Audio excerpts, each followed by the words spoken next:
तो भारत में आयोजित की गई G20 बैठकों में G20 सदस्य देशों और आमंत्रित राष्ट्रों का एक साथ आकर व्यापक पैमाने पर उत्साहपूर्ण भागीदारी करना वास्तव में भारत की G20 अध्यक्षता के तहत समकालीन वैश्विक चुनौतियों को सामूहिक रूप से हल करने का एक प्रमाण है। देखिए ये रिपोर्ट।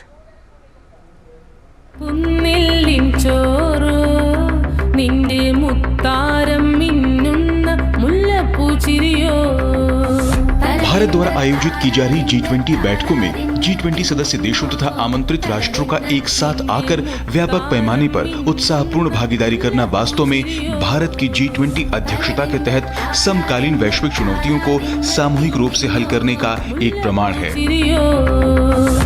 संयुक्त अरब अमीरात के एक प्रतिनिधिमंडल ने फ्रांस के पेरिस में G20 देशों के वित्त कार्य समूह की बैठक में भाग लिया। यह बैठक 30 और 31 मार्च को आयोजित की गई थी। इसमें अंतर्राष्ट्रीय वित्त व्यवस्था कार्यकारी समूह की वर्ष 2023 की कार्ययोजना पर चर्चा की गई। बैठक में अंतर्राष्ट्रीय संगठनों से ऋण और वित्तीय स्थिरता और समर्थन पर व्यापक विचार विमर्श किया गया।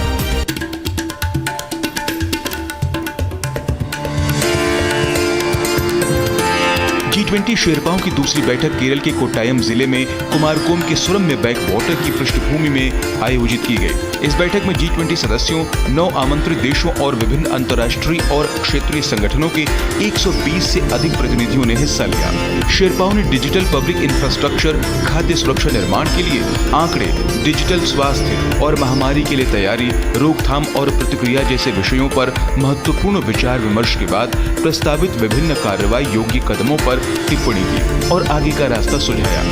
We need to make sure that the world is a much better place for everyone, including the global south.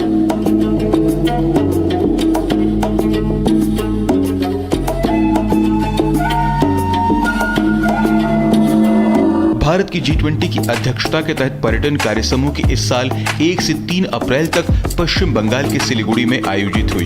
केंद्रीय मंत्री जी.के. रेड्डी ने ऐलान किया कि 2047 तक भारत को 1 लाख करोड़ डॉलर की पर्यटन अर्थव्यवस्था बनाना हमारा लक्ष्य है। नई नीति देश में पर्यटन क्षेत्र के सतत और जिम्मेदारी पूर्ण विकास के लिए एक समग्र रूपरेखा है और इसका उद्देश्य देश में पर्यटन के विकास से जुड़े ढांचे में सुधार करना, पर्यटन उद्योगों को समर्थन देना और पर्यटन को मजबूत बनाना है। India as a tourist destination, we must develop adventure tourism in the country. It can be a significant part of India's tourism sector during the Amrit Kaal. G20 की भारत की अध्यक्षता में ऊर्जा वितरण कार्य समूह की बैठक गुजरात के गांधीनगर में आयोजित की गई। बैठक में ऊर्जा के प्राथमिक क्षेत्रों पर गहन विमर्श किया। इस अवसर पर आयुष तथा महिला और बाल विकास राज्य मंत्री डॉक्टर महेंद्र भाई मुंजपरा ने स्वच्छ ऊर्जा से जुड़ी उन्नत तकनीक को बढ़ावा देने और इसे सस्ता बनाने के लिए नई प्रौद्योगिकी के अनुसंधान और विकास पर बल दिया। और फिलहाल वक्त एक छोटे से ब्रेक का।